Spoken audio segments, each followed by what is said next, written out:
Hey friends, welcome back. So I hope you guys had a wonderful fall break. We are back and better than ever. You may have noticed my hair got a little shorter.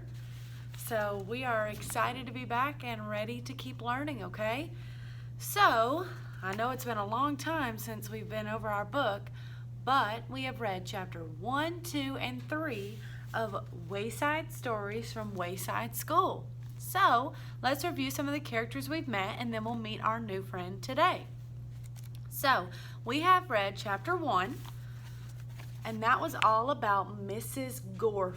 And remember, she turned her students into apples. She was not nice.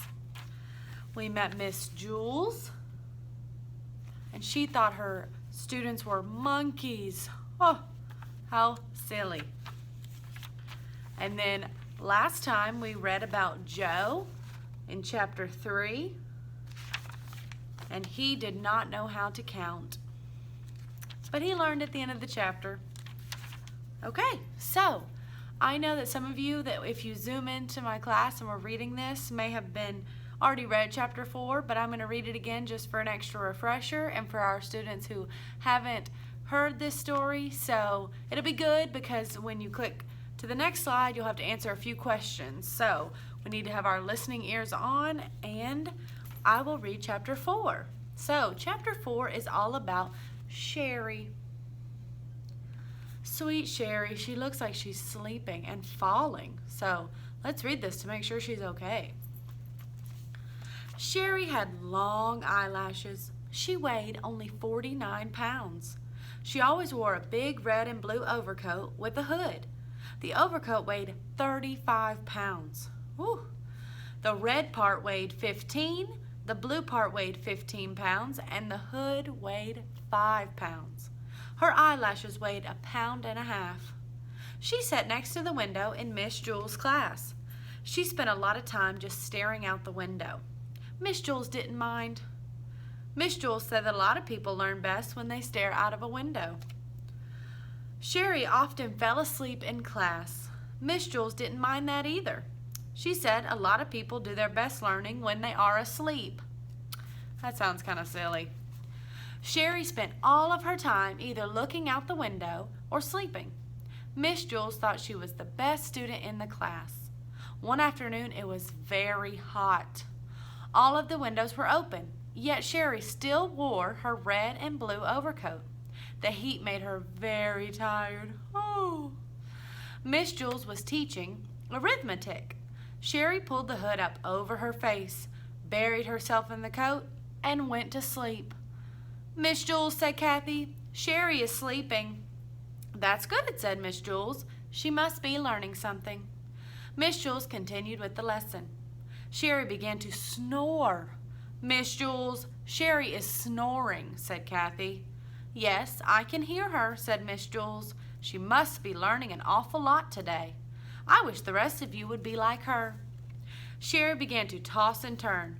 She flopped over on top of her desk and then rolled over on top of Kathy's desk. Then she rolled back the other way. Kathy screamed. Then Sherry rolled out the window. She was still sound asleep. As you know, Miss Jules' class was on the 30th story of Wayside School, so Sherry had a long way to go. After she had fallen 10 stories, Sherry woke up. She looked around, and she realized she wasn't in Miss Jules' class, and she wasn't at home in bed. She couldn't figure out where she was. She yawned, pulled the hood back over her head, and went back to sleep. By that time, she had fallen another 10 stories. Wayside School had an exceptionally large playground. Lewis, the yard teacher, was way over on the other side of it when he happened to see Sherry fall out of the window. He ducked under the volleyball net, hurtled past the kickball field, hopped over the hopscotch court, climbed through the monkey bars, sped across the grass, and caught Sherry just before she hit the ground. The people in Miss Jules' class cheered. Sherry woke up in Lewis's arms. Darn it, Lewis, she said. What did you have to go and wake me up for? I'm sorry, Sherry, said Lewis. I'm sorry, Sherry repeated. Is that all you can say? I was having a wonderful dream until you woke me up. You're always bothering me, Louis. I can't stand it." She laughed and hugged him around the neck. Louis carried her back up the 30 flights of stairs to Miss Jewel's room. That evening, when Sherry went to bed, she was unable to fall asleep. She just wasn't tired. Okay, that was chapter 4. It was so goofy. So chapter 4 was all about Sherry. And Sherry kept falling asleep in class, and her teacher didn't mind. But then she fell out the window. But don't worry, Mr. Lewis caught her just in time. Okay, so I'm so glad we got to meet and read our chapter together. So, you know the drill. After we read together, you will click next and answer a few questions about the chapter we just read. So I miss you guys, and thank you for watching, and thank you for everything you're doing. You are all awesome. Bye.